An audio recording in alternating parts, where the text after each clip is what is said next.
नमस्कार, आप देख रहे हैं खबर उत्तर प्रदेश। मैं हूं आपके साथ तन्वी। खबरों का सिलसिला शुरू करते हैं, लेकिन उससे पहले एक नजर डालते हैं इस वक्त की हेडलाइंस पर। पीएम मोदी आज आएंगे काशी। कल 4 वंदे भारत ट्रेनों को दिखाएंगे हरी झंडी। सीएम योगी भी रहेंगे साथ। चित्रकूट कोषागार घोटाले की 2 सदस्यीय जांच टीम ने शासन को रिपोर्ट सौंपी। सॉफ्टवेयर की खामियां दूर करेगी सरकार। राष्ट्रीय गीत के 150 साल पूरे होने पर यूपी में होगा स्मरणोत्सव। स्कूलों में आज से वर्ष भर चलेगा वंदे मातरम। पीएमओ तक पहुंचा यूपी में बिजली के निजीकरण का विवाद। उपभोक्ता परिषद ने खामियां गिनाते हुए भेजा प्रस्ताव। फर्जी डिग्री मामले में मोनाड यूनिवर्सिटी समेत 16 ठिकानों पर ईडी की छापेमारी। लखनऊ में प्रिंसिपल का आवास खंगाला गया। ट्रांसजेंडर के अधिकार को लेकर अहम फैसला। ट्रांसजेंडर के शैक्षिक दस्तावेजों में नाम और लिंक बदलने से हाईकोर्ट का इनकार। आदेश रद्द। आप देख रहे हैं के न्यूज, खबरों का सारथी। और चलिए अब रुक करते हैं खबरों का और बुलेटिन की शुरुआत करते हैं लखनऊ की खबर से। लखनऊ से खबर आपको बता रहे हैं, सीएम योगी आज बिहार में जनसभाएं करेंगे। तो बड़ी खबर आपको राजधानी लखनऊ से बता रहे हैं, जहां रक्सौल विधानसभा क्षेत्र में आज जनसभा करेंगे उत्तर प्रदेश के मुख्यमंत्री योगी आदित्यनाथ। और इसी के साथ आपको बता दें, दोपहर करीब 12:20 पर भवनरी स्टेडियम आदापुर में रैली करेंगे। लौरिया विधानसभा क्षेत्र में जनसभा को भी संबोधित करेंगे और दोपहर 1:10 पर साहू जैन विद्यालय मैदान में जनसभा होगी।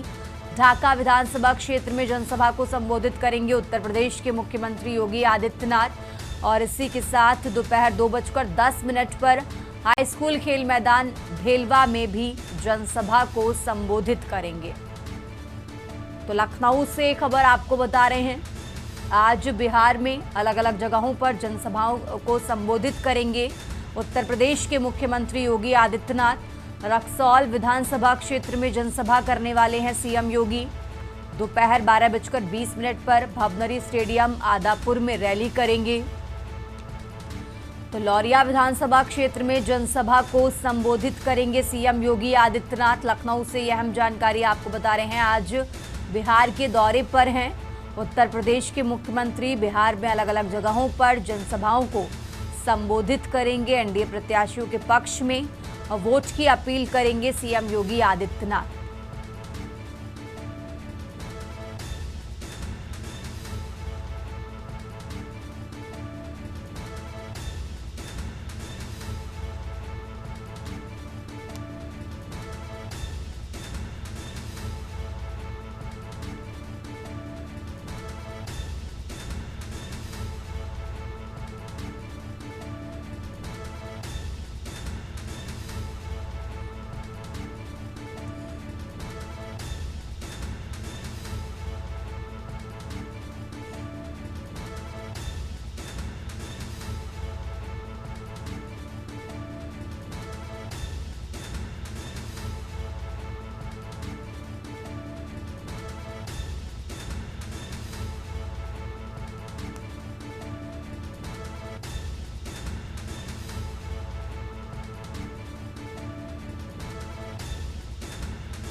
आगे बढ़ते हैं खबरों में। लखनऊ से एक और खबर आपको बता रहे हैं, जहां ललितपुर जिला कारागार में मोबाइल मिलने पर एक्शन हुआ है।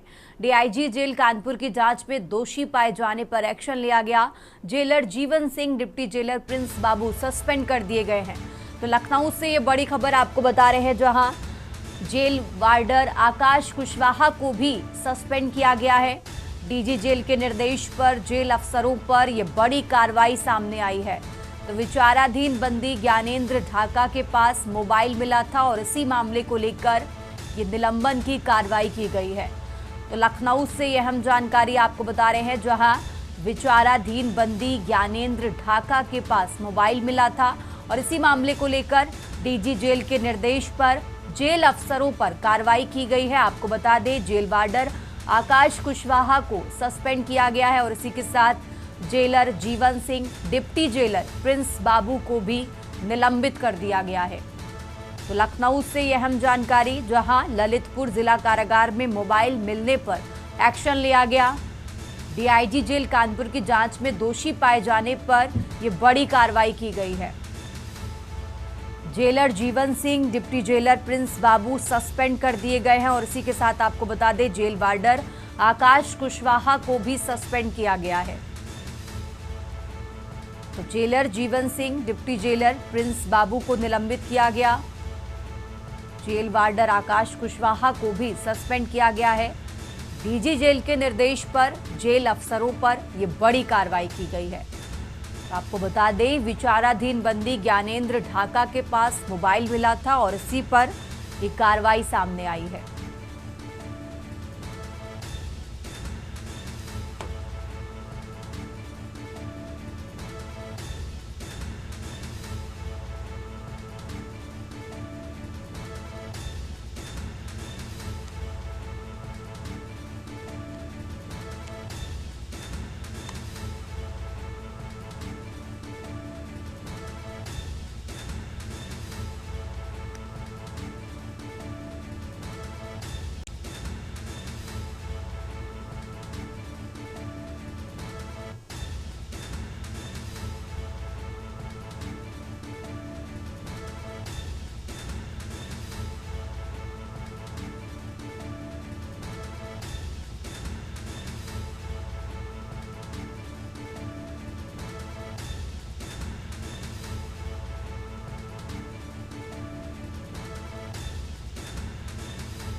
और अब खबर औरैया से है, जहां खेत की मेड़ को लेकर खूनी विवाद हुआ है। महिला पर फावड़े से हमला किया गया, जिसमें महिला गंभीर रूप से घायल हो गई है और इस मारपीट का, इस घटना का वीडियो भी सोशल मीडिया पर वायरल हुआ है। तो फिलहाल पुलिस ने इस मामले में 3 अभियुक्तों को गिरफ्तार किया है। थाना दिबियापुर लखनापुर का ये मामला आपको बता रहे हैं, जहां इस मामले में पुलिस ने 3 अभियुक्तों को गिरफ्तार कर लिया है।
और अब बात कर रहे हैं ललितपुर जनपद के जिला कारागार की, जहां 4 माह पूर्व से जेल में निरुद्ध अपराधी ने बागपत में एक स्कूल प्रबंधक से फोन पर 20 लाख की रंगदारी मांगी। ना देने पर जान से मारने की धमकी भी दी। बागपत के थाना दोघट निवासी कृष्णपाल राणा ने जेल में विरुद्ध कैदी ज्ञानेंद्र राणा के खिलाफ थाना दोघट जनपद बागपत में रंगदारी मांगने के मामले में रिपोर्ट दर्ज कराई है। रंगदारी मांगने वाला अपराधी ज्ञानेंद्र ढाका ललितपुर जेल में हिस्ट्री शीटर प्रवीण की हत्या के मामले में ललितपुर जेल में शिफ्ट किया गया है।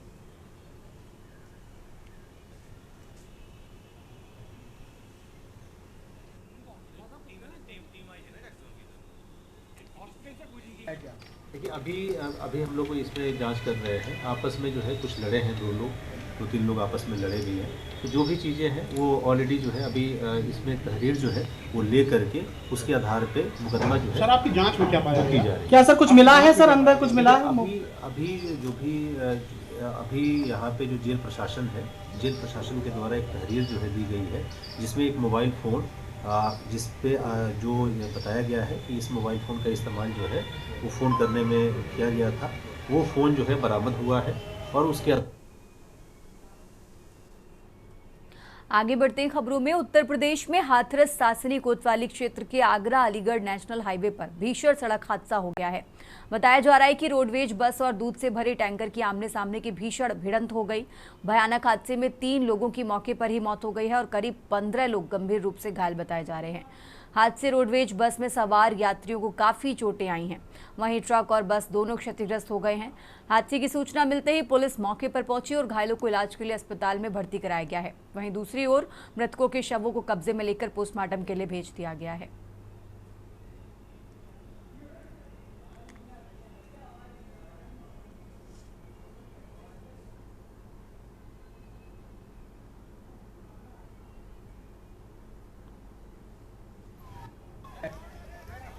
फॉर्चुनेट इंसिडेंट हमारे संज्ञान में आया है और इसमें एक बस और एक टैंकर का टक्कर हुआ है आमने सामने।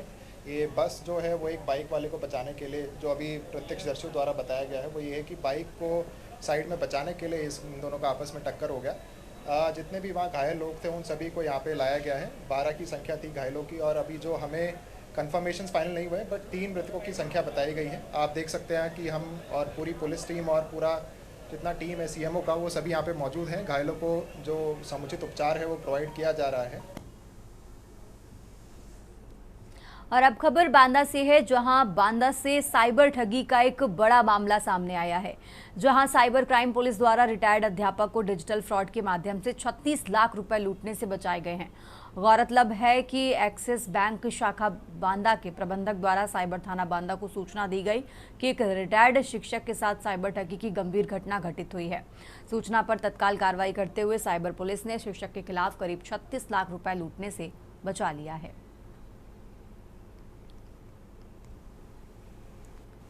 बांदा साइबर थाने को ये सूचना मिली कि एक रिटायर्ड अध्यापक हैं, वो 36 लाख का आरटीजीएस बैंक में उनके द्वारा किया गया है और बैंक को जो एक्सिस बैंक है उनके मैनेजर को सस्पिशियस ट्रांजैक्शन पाए जाने पर उनके द्वारा साइबर पुलिस को सूचना दी गई। साइबर पुलिस तत्काल मौके पर पहुंची। उनके द्वारा बताया गया कि कुछ फ़ोन कॉल वीडियो कॉल आए हुए थे जिसमें उनके द्वारा बताया गया कि आपके कुरियर में ड्रग्स मंगाया हुआ था और संदीप कुमार नाम के केस में आप संदिग्ध हैं और आपकी जांच दिल्ली पुलिस और सीबीआई कर रही है और आपका जितना एसेट्स है उसे आरबीआई को ट्रांसफ़र करना पड़ेगा, अदरवाइज आप जेल जाएंगे। सरकार के लगातार अवेयरनेस के बाद भी तमाम ऐसे मामले सामने आते हैं जहां साइबर ठगी के को साफ तौर पर देखा जा सकता है। बांदा में एक ऐसा ही साइबर ठगी का एक बड़ा मामला सामने आया है जहां एक रिटायर्ड अध्यापक से 36 लाख रुपए हाउस अरेस्ट के नाम पर फर्जी सीबीआई ऑफिसर बन करके व्हाट्सएप कॉल के माध्यम से मांगे गए थे। घबराए हुए मास्टर ने अपने सारे पीएफ, अपने सारे फंड दूसरे बैंक के अकाउंट से खाली करके यहाँ एक्सिस बैंक में पैसा जमा किया था और यहाँ से वो आरटीजीएस के माध्यम से वो पैसा भेजने वाला था। तभी यहाँ के मैनेजर को उस अध्यापक की एक्टिविटी पर शक हुआ और उन्होंने पूछताछ की। लगातार पूछताछ करने के बाद जब जानकारी मिलने पर यहाँ के मैनेजर के द्वारा उसको साइबर थाने ले जा करके पूरे मामले को समझाया गया, तब जा करके 36 लाख रुपए की ठगी से उस अध्यापक को बचाया जा सका है। मैं आपको बता दूं कि लगातार हो रहे साइबर ठगी को रोकने के लिए सरकार भी अवेयरनेस कर रही है कि किसी भी तरीके का कोई कॉल ना उठाए, या किसी तरह की कोई घटना होती है या सीबीआई या जज या उस तरह के कोई वीडियो आते हैं तो उस पर ध्यान न दें और इसकी शिकायत साइबर थाने पर करें। लेकिन इसके बाद भी जो सीधे साधे लोग इस तमाम तरह की साइबर ठगी का शिकार हो जाते हैं, यहाँ के जो मैनेजर हैं, हालांकि उस अध्यापक ने और यहाँ के जो सम्राट लोगों ने इस मैनेजर को धन्यवाद कहा है जिन्होंने की सूझबूझ से 36 लाख रुपए की साइबर ठगी को रोका जा सका। आगे क्या इसी तरीके की अवेयरनेस जनता के बीच में चलती रहेगी या जनता इसी तरह साइबर ठगी का शिकार होती रहेगी? बांदा से के न्यूज़ के लिए भगत सिंह।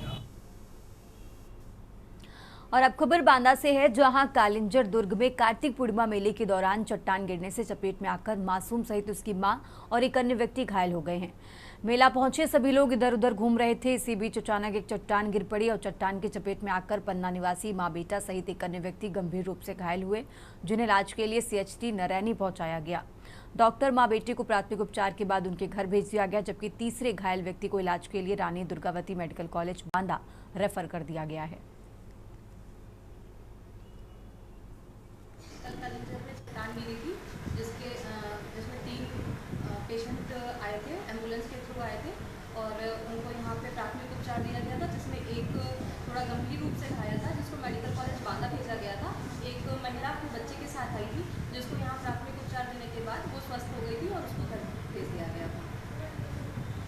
बच्चे के क्या हाल? बच्चा भी एक साथ में था? बच्चा साथ में था, बच्चे को कोई ज़्यादा चोट नहीं आई, मामूली चोट थी। मामूली। महिला के साथ में ही था? महिला के साथ में था। महिला को बहुत एब्रेजन था बाएं पैर में। जी जी जी।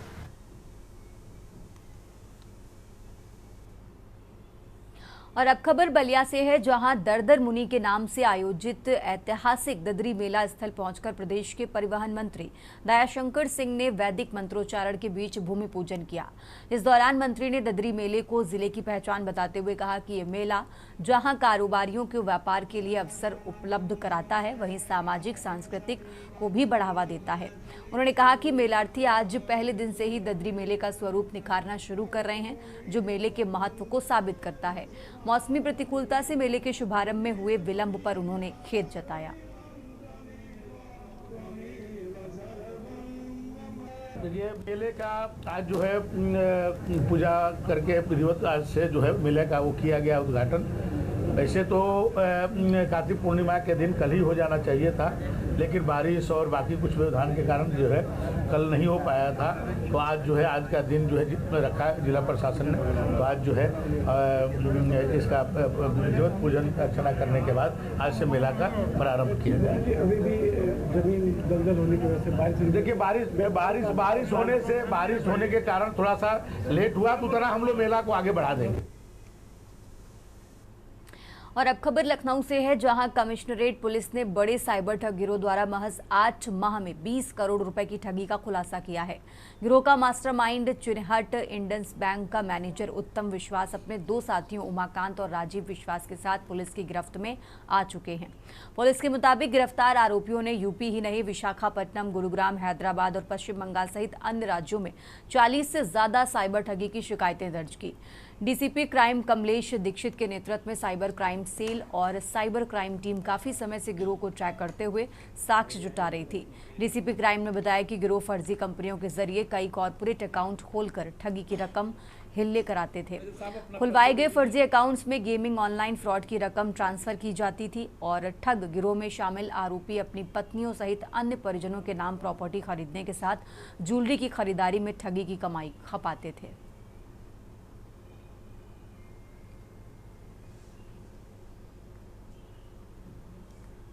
इसके द्वारा कई बैंकों में खुद भी इसका जो उत्तम विश्वास है, इसका खुद भी कई बैंक्स में अकाउंट्स है, यस बैंक, बंधन बैंक और कई बैंक में इसके खुद के अपने अकाउंट। ये काम तो कर रहा था इंडसइंड बैंक में, तो वहाँ तो था ही, अन्य कई बैंकों में इसका खुद का अकाउंट है। साथ ही दूसरे लोगों को भी इसने जो उमाकांत जो पकड़े गए हैं और साथ ही उनको भी कई और बैंक्स में भी अकाउंट्स खुलवा रखा था। और अब खबर मेरठ से है, जहां एक और मुस्कान बंद बेवफा पत्नी ने प्रेमी से पति की हत्या करा दी। पुलिस ने 1.5 साल पहले हुई हत्या का खुलासा करते हुए परीक्षितगढ़ थाना पुलिस ने प्रेमी सहित मृतक की पत्नी को गिरफ्तार कर लिया है। एसएसपी डॉक्टर विपिन ताड़ा ने बताया कि तकरीबन 1.5 साल से हत्यारोपियों के बीच प्रेम प्रसंग चल रहा था। पति के सामने पत्नी के प्रेम प्रसंग का खुलासा हो चुका था, जिससे वो पत्नी को समझाने बुझाने का प्रयास करते हुए परिजनों को पूरे मामले की जानकारी लाने की धमकी देता था। इसी को देखते हुए पत्नी ने एक दिन वीडियो कॉल प्रेमी को बुलाकर पति की हत्या करा दी। पुलिस के मुताबिक प्रेमी ने मृतक के सीने पर बैठकर गोलियों से सीना छलनी करने की बात स्वीकार की है। थाना परीक्षितगढ़ से करीब 5 दिन पूर्व एक गांव में एक युवक की गोली लगे शव बरामद हुआ था, जिस पर कि पुलिस ने अज्ञात के विरुद्ध परिजनों की तहरीर पर मुकदमा दर्ज किया था। इसका अनावरण करते हुए पुलिस ने आज उस युवक की पत्नी और उसके एक प्रेमी को गिरफ्तार किया है। अजय नामक इस अभियुक्त ने युवक की पत्नी के साथ मिलकर उसके पति की हत्या की और इसमें जो अभियुक्त हैं दोनों, उनके बीच में प्रेम संबंध था, जिसके चलते ये घटना को अंजाम दिया गया। और घटना वाले दिन रात्रि में अभियुक्त द्वारा फ़ोन करके मृतक को बुलाया गया मिलने के लिए और उसके आने पर उसको 3 गोली मारी गई।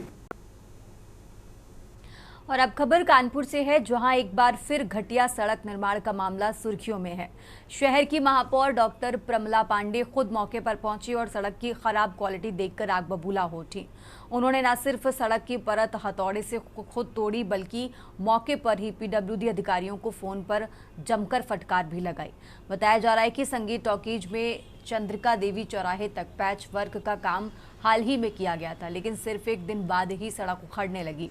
जनता की शिकायत पर जब महापौर खुद निरीक्षण के लिए पहुंची तो सड़क की स्थिति देखकर नाराज हो गई। उन्होंने कहा कि भ्रष्टाचार की वजह से जनता परेशान है और अब किसी भी स्तर पर लापरवाही बर्दाश्त नहीं की जाएगी। महापौर ने मौके पर मौजूद अधिकारियों से रिपोर्ट तलब की और दोषियों के खिलाफ कार्रवाई के निर्देश भी दिए हैं।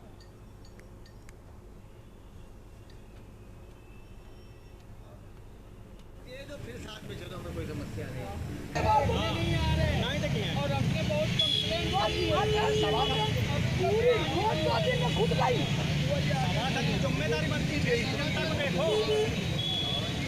हमारा बहुत दिमाग खराब है। ठीक है, मैं निकल रही हूँ यहाँ से, अब आओ तुम करो जो करते हैं। बताओ, आप बताओ, परसों बनी है, ये देखो, परसों चली जा रही है, देख नहीं रहे हो, ये देख नहीं हो, ये देखो ये चप्पल से निकल रही है तो कैसे चलेगी आप बताओ। तरीके परसों रोड बनी और मैं आप लोगों के माध्यम से कहना चाहती हूँ, रोड में जब भी कोई भी विभाग सड़क बनाएगा और हम जनता से अपील करेंगे, अगर 2 दिन में 3 मिनट छुट्टी मिले, मेरे नंबर फोन करो और उस सब के खिलाफ कार्रवाई करें। खबर उत्तर प्रदेश में फिलहाल इतना ही। आप देखते रहिए के न्यूज़ इंडिया।